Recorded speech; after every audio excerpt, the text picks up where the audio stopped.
il y avait des tensions. Je suivais tout ça et je me posais la question de savoir comment le monde en est arrivé à autant de déchirements. Et plus tard, j'ai commencé une carrière internationale qui m'a mené dans les pays en guerre, où ce que je lisais dans les journaux, dans la presse, dans les livres, avait une réalité.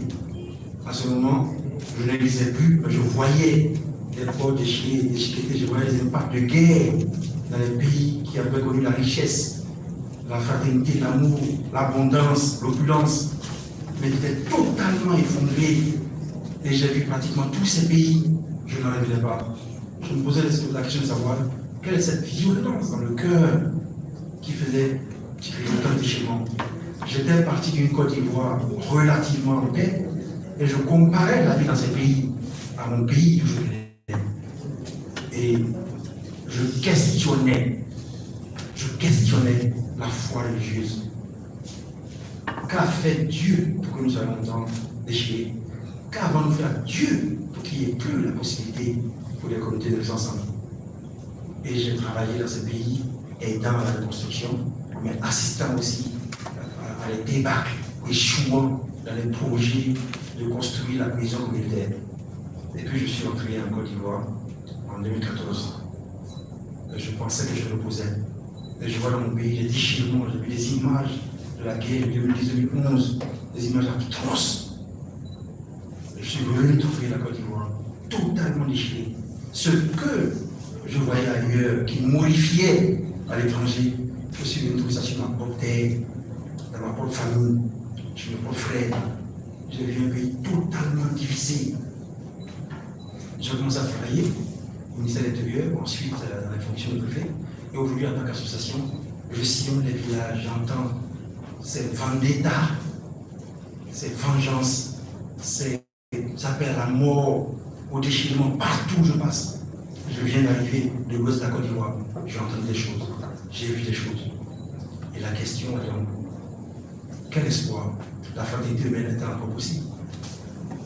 Est-elle encore possible de voir tous ces écrits sur Facebook, toutes ces injures, toutes ces expositions, toutes ces haines que nous chérissons? Parce que c'est quand on insulte quelqu'un sur la presse sur Facebook, on a envie de lire. Et nous sommes totalement. Avons une idée de cette salle?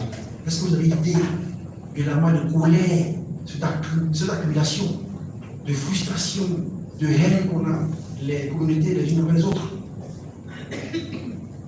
Je viens de guérison.